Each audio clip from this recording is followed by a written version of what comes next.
မင်္ဂလာပါအမဒီတစ်ပတ်မှာတော့ဒီပန်းထိုးနည်းလေးကိုထုတ်ပြပေးသွားမယ်နော်ပြီးရင်သူ့ကိုဒီလိုမျိုးကလေးလေးအနေနဲ့လည်းအသုံးပြုလို့ရတယ်နော်ဒီလိုမျိုးကကြီးရှာလေးနဲ့နော်ဒီလိုမျိုးလည်းအသုံးပြုလို့ရတယ်လိုအပ်တဲ့ပစ္စည်းကတော့မီကော်တွန်4 ply နောက်ပြီးတော့ S size ကတော့အမဒီ 2.5 ကိုသုံးပြီးပြသွားပေးမယ်နော်နောက်ထပ်လိုအပ်တဲ့ပစ္စည်းကတော့ဒီလိုမျိုးချုပ်တဲ့အကလေးနော်ဒီလိုအကလေးရယ်ပြီးတော့ဒီလိုမျိုးမကြိတ်လေးရယ်နော်ဒီလိုမျိုးဟာလေးလိုမယ်ဟုတ်ပြီအဲ့ဆိုရင်တော့စပြီးတော့ထုံးမယ်နော်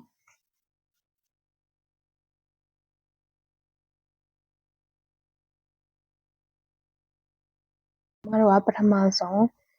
ခြေလေးကိုလက်တန်းပေါ်တရရမယ်ပြီးတော့ရင်လက်ခလိုက်ပေါ်ဒီလိုမျိုးရေးမယ်နော်ဒီလိုတရထည့်ရလိုက်မယ်နော်ဒီမျိုးလေးရပြီဆိုရင်အကလေးကိုဒီကုနီးတဲ့ကိုလည်းမျိုးထိုးလိုက်မယ်နော်ပြီးရင်ဒီကလေးနဲ့ဒီခြေလေးကိုချိန်ပြီးတော့ယူလာမယ်ယူလာပြီးရင်ခုမီတစ်ချက်ထိုးမယ်ထိုးပြီးတော့အမတို့ဒီကွင်း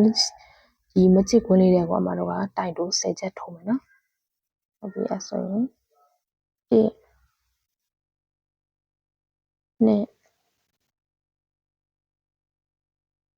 2 3 4 5 6ဒီကွင်းနည်းနည်းကြံထိုးလို့မကောင်းဘူးအဲ့ဆိုလို့နည်းနည်းလေးခြောက်လိုက်မယ်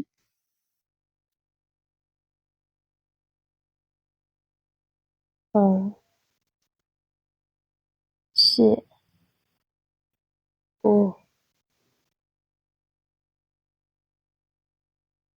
10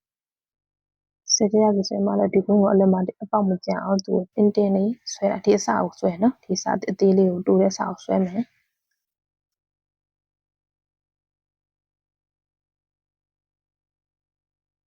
ဟုတ်ပြီလိုမျိုးရပြီဆိုလို့ရှိရင်အမတို့ဒီမှာနော်ဒီဘက်ကဒါအစနော်အစမှာအမတို့ဒါကဖုံးမီတစ်ချက်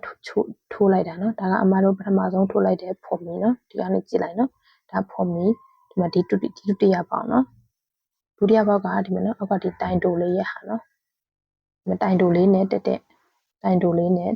အပေါက်နော်ဒီဘက်ကနေဒီအစကဒီလိုမျိုးဖြဲကြည့်လို့ရှိရင်သူ့ကိုဖုံးမီနှစ်ခုမြောက်မှာထိုးမယ်နော်1နဲ့အမကအစောကဒီချိတ်ကလေးနဲ့မှတ်ခဲ့ဖို့မေ့သွားနော်ပြောဖို့မေ့သွားလို့နော်အဲ့တော့ဘာမှမဖြစ်ဘူးဒီမှာနော်ဒီဒုတိယဟာမှာစပြီးထိုးမယ်နော်ဒုတိယမြောက်အပေါက်မှာသူ့ကိုဒီလိုမျိုးထိုးမယ်နော်သူကပွေပုံလေးပေါ်နေနော်သူ့ကိုတစ်ခုလုံးဒီလိုမျိုးယူမယ်နော်နောက်မျိုးဟုတ်ပြီဒီနောက်မှာကျန်တဲ့ကျိုးလေးကိုအကလေးပေါ်လေးမျိုးတင်လိုက်မယ်နော်တစ်ခါလေးတင်သွားမယ်အဲ့တော့သူ့ကိုရှက်ကော်လေးနဲ့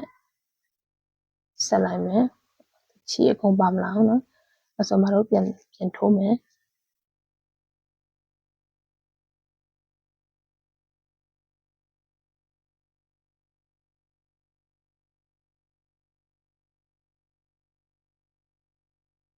ဟိုတင်းတင်းလေး就ဆက်မယ်နော်သူ့ကိုဒီမှာတေးသေးလေးဒီလိုမျိုးသူ့ကိုဒီလိုမျိုးတေးသေးလေးဖြစ်အောင်ဆွဲမယ်နော်မဟုတ်လို့ရှိရင်ဒီဘက်ကဒီတိုင်တိုတွေနဲ့ရောသွားမှာဆိုလို့နော်အဲ့လိုဒီလိုမျိုးတေးသေးလေးဖြစ်အောင်ဆွဲလာလို့ရှိရင်သူ့ကိုမရောတော့နော်ဆွဲပြီးတော့ရင်ဒီကျိုးဒီဘက်ကကျိုးကိုပြန်ပြီးဒီလိုဆွဲမယ်ပြီးအဲ့ဆိုရင်အမတို့ပထမဆုံးဖုံးမီ3ချက်ထိုးလိုက်မယ်နော်ဖုံးမီ3ချက်ထိုးပြီးသွားလို့ရှိရင်ဒီပေါင်လေးတွေကိုပထမဆုံးအမတို့ဒီတစ်ပေါက်ထဲပဲနော်ဆုံးတော့ညီမအမတို့ဒီဆက်ကိုဆက်ခဲ့တဲ့ဒီပထမဆုံးဒီအပေါက်ထဲနော်ဒီအပေါက်ထဲကိုပဲထပ်ထိုးမယ်တိုင်ရှိတစ်ချက်ထိုးမယ်နော်ဟုတ်ပြီပထမတစ်ချက်တိုင်ရှိထိုးပြီးတော့အမတို့နောက်တစ်ချက်ကနှစ်ရစ်တိုင်ရှိထိုးမယ်နော်ဒီတစ်ပေါက်ထဲပဲနော်နောက်တစ်ပေါက်မဟုတ်ဘူးနော်ဒီတစ်ပေါက်ထဲကိုဆက်ထိုးမယ်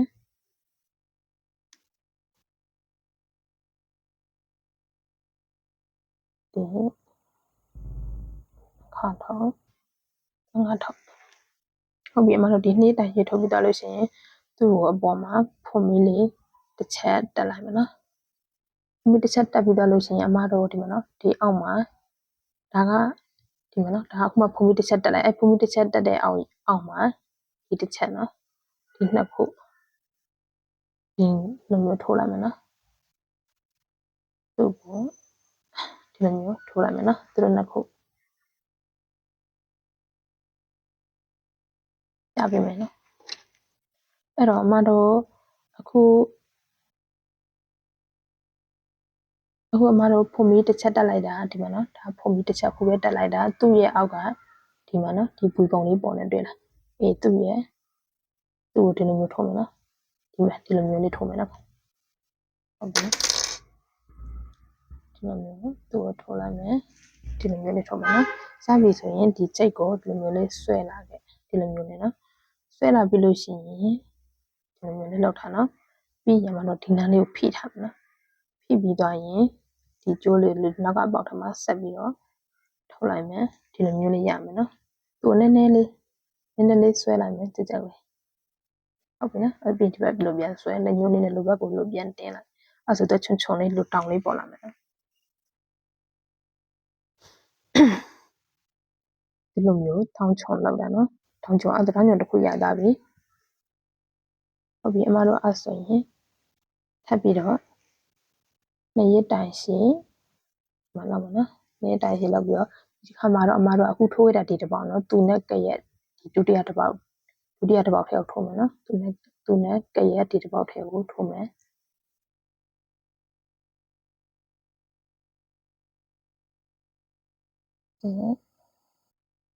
နဲ့တော့ကထုတ်လိုက်နော်ဟုတ်ပြီးသွားရင်အစောအတိုင်းပဲဖုန်မီတစ်ချက်တက်မယ်ဒီရှေ့မှာလောက်ခဲ့ဒီအစောကလောက်ခဲ့တဲ့ဒီဘက်ကပုံစံအတိုင်းဒီဘက်မှာဆက်လုပ်မယ်နော်ဖုန်မီတစ်ချက်တက်ပြီးသွားလို့ရှိရင်ဒီဖုန်မီရဲ့အောက်ကခုနကနေရာပဲနော်ဒီနေရာပဲဒီလိုမျိုးစောပုံစံတိုင်းထပ်လုပ်မယ်ဒီနောက်ကိုဒီလိုမျိုးဆက်ထုံမယ်ပြီးရင်တိုင်ရှည်တစ်ချက်ထိုးမယ်ဒီပေါက်ထဲပဲနော်ဒီအခုဒီမှာနှစ်ရက်တိုင်ရထိုးခဲ့တဲ့ဒီပေါက်ထဲကိုပဲဆက်ထိုးမယ်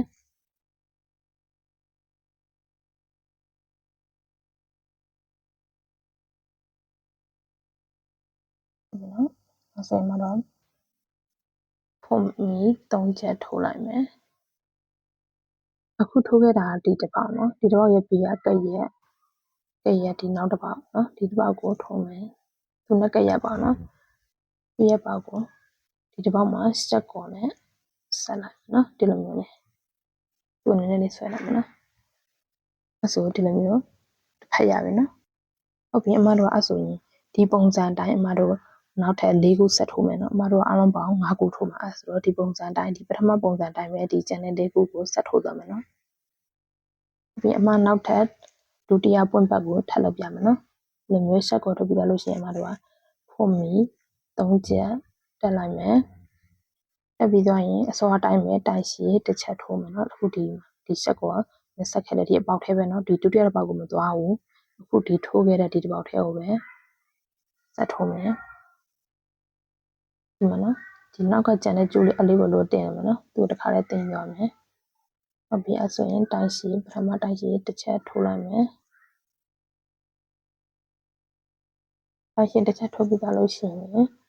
နောက်ထပ်2ရက်တိုင်ရှည်တစ်ခါဒီတစ်ပေါက်ထဲပဲနော်ဒီအပေါက်ထဲကိုပဲဆက်ထိုးမယ်နော်အခုထိုးခဲ့တဲ့အပေါက်ထဲပဲဆက်ထိုးမယ်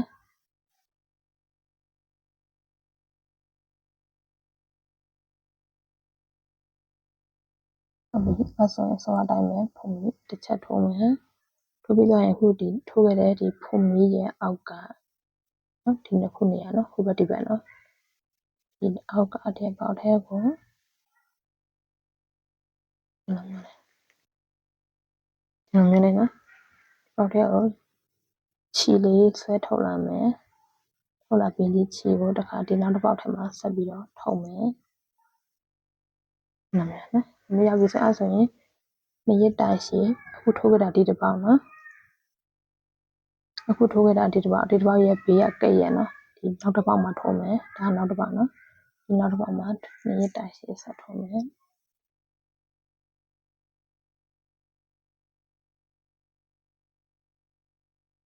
စောအတိုင်းပဲဒီဘက်ကအတိုင်းပဲဆက်လုပ်မယ်ဖုန်မီတစ်ချက်တက်မယ်တက်ပြီးတော့ရင်ဒီအောက်ကဒါအခုတက်ခဲ့တဲ့ဖုန်မီရဲ့အောက်ကဒီနေရာမှာစီကပုံစံအတိုင်းပဲဒီလိုမျိုး ထိုးလိုက်မယ်ထိုးပြီးတော့ရင်ခြီလေးကိုဆွဲထုတ်လိုက်မယ်ထုတ်လိုက်ပြီးရင်ဒီနားဒီလိုမျိုးဖြည့်လိုက်မယ်နော်ထည့်ပြီးတော့ရင်ဒီနောက်ကတကွင်းလေးကိုဆက်ထုတ်မယ်နော်ဒီရှေ့ကခြီကိုချိတ်ပြီးတော့ဆွဲယူလိုက်မယ်နော်ဒီလိုပုံစံနဲ့ရပြီဆိုရင်တိုက်ရှည်တစ်ချက်ဒီရေပေါက်ထဲကိုဆက်ထုတ်မယ်ဟုတ်ပြီအဲ့ဒါပြီးပြီဆိုရင်တော့အမတို့ဖုံးပြီး3ချက်ထိုးမယ်ထိုးပြီးတော့ဒီနောက်တစ်ပေါက်မှာနော်အခုထိုးရမှာဒီပေါက်ပြီးရကရက်ကဒီနောက်တစ်ပေါက်မှာရှက်ကော်လေးထိုးလိုက်မယ်ဟုတ်ပြီအစမတို့ကဒီမှာနော်ပွင့်ပတ်နှစ်ခုရပြီနော်ဟုတ်ပြီအစအခုပွင့်ပတ်ကနှစ်ခုရပြီနော်ကျန်တဲ့3ခုကိုဆက်ထိုးသွားမယ်နော်အစရင်အမတို့ဒီမှာထိုးလာတာနောက်ဆုံးဒီပွင့်ပတ်5ခုမြောက်မှာနော်5ခုမြောက်အမတို့ဘယ်နေရာမှာသွားပြီးတော့သူ့ကို join ရမလဲဆိုရင်ဒါကအမတို့ပထမဆုံးထိုးခဲ့တဲ့ဒီမှာနော်ဘယ်နေရာမှာ join ရမလဲဆိုရင်ဒါကဒီဒါအမတို့စခဲ့တဲ့ဒါဖုံမီ3ချက်ရဲ့အောက်ကဒီနေရာနော်ဒါဒီပထမဒီတလိုင်းရဲ့ပထမဆုံးတိုင်တိုနော်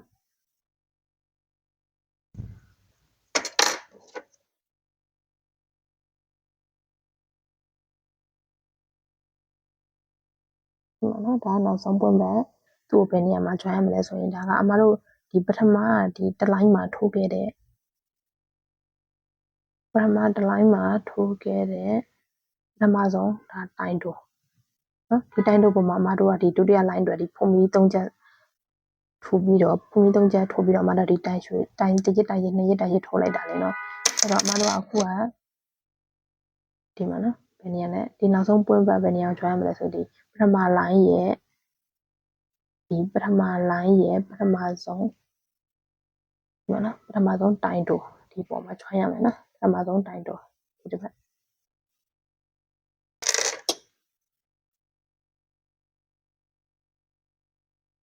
သူကအပေါက်ကအရင်သေးတဲ့အတွက်နည်းနည်းကြည့်ရတာတော့အရင်တော့မရှင်းဘူးနော်မတင်ပါနော်ပထမဆုံးတိုင်တိုဒီပါကဲရွေဒီပေါက်ကိုရှာရတာအဆင်မပြေဘူးဆိုလို့ရှိရင်လည်းဘာမှဖြစ်ဘူးဒီမှာနော်ဒီပထမဆုံးထိုးခဲ့တဲ့ဒီဖုံမီ3ချက်နဲ့ဒီတိုက်ရှိကြားထဲမှာဒီပေါက်ထဲ join လိုက်လို့ရှိရင်လည်းရတယ်နော်ဒီပေါက်ထဲမှာဆက်ကော်နဲ့ဆက်လိုက်လို့ရှိရင်လည်းရတယ်ဒီပေါက်ထဲနော်ဒီပေါက်ထဲမှာလည်းရတယ်တော့မကဒီပထမဆုံးတိုင်တိုနဲ့ဆက်လိုက်မယ်နောက်တော့တိုင်တို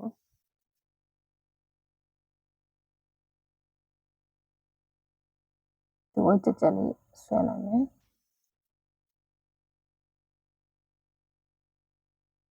ပြီးတော့ရင်ဖုံမီတစ်ချက်ထိုးပြီးတော့သူ့ကိုညှစ်ပစ်လိုက်လို့ရပြီနော်အဲ့တော့သူ့ကိုညှစ်ပစ်လိုက်လို့ရတယ်ပြီးရင်ပန်းတင်မျိုးပန်းပွင့်လေးရပြီဆိုရင်ကျန်တဲ့အမတို့ဒီကျိုးကို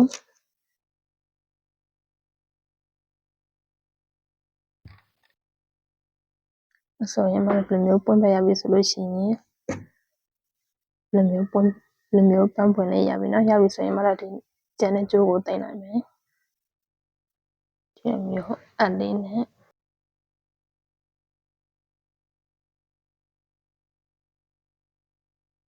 ဒီနောက်ကြောတယ်မှာနော်တင်လိုက်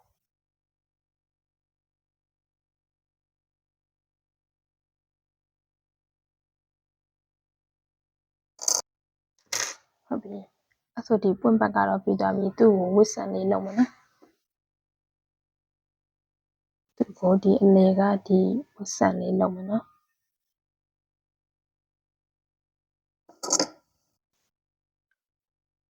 ဝစ်ဆန်လုပ်ဖို့အတွက်ကဒီလောက်ဆိုဒီလောက်ဆိုလုံးလောက်ပါ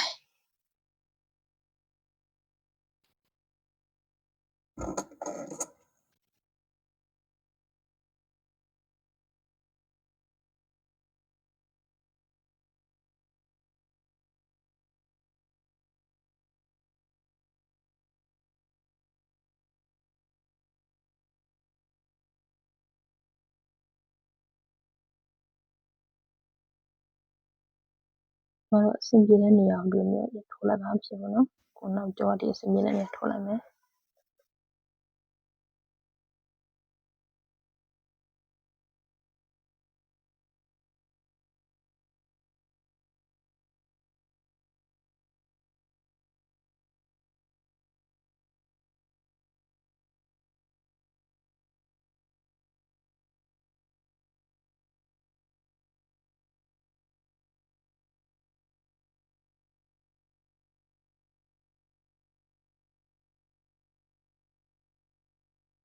ရပြီဆိုရင်အမတို့ဒီအလဲနော်ဒီအလဲပေါက်တက်တဲ့ဒီနော်ပြောလိုက်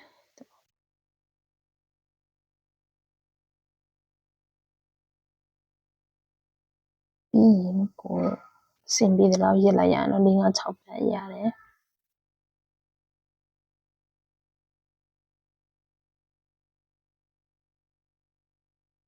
ပြီးပြီးဆိုရင်ဒီအပေါက်ထဲကိုပဲဒီအလဲပေါက်ထဲကိုထိုးထည့်မယ်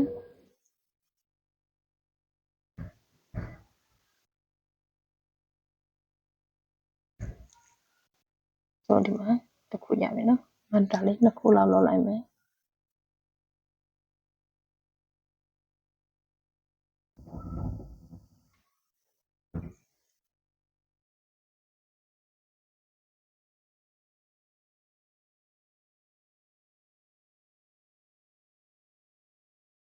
နောက်တစ်ချိန်ထပ်လုပ်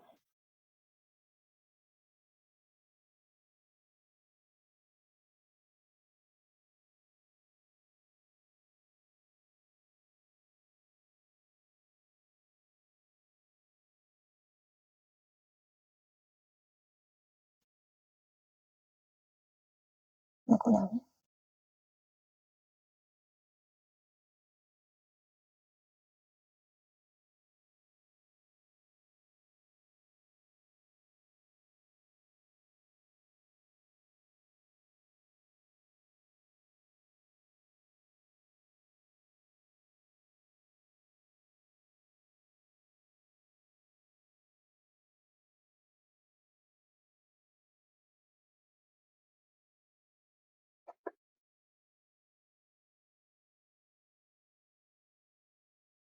ဒီလိုတော့မရပြီဆိုရင်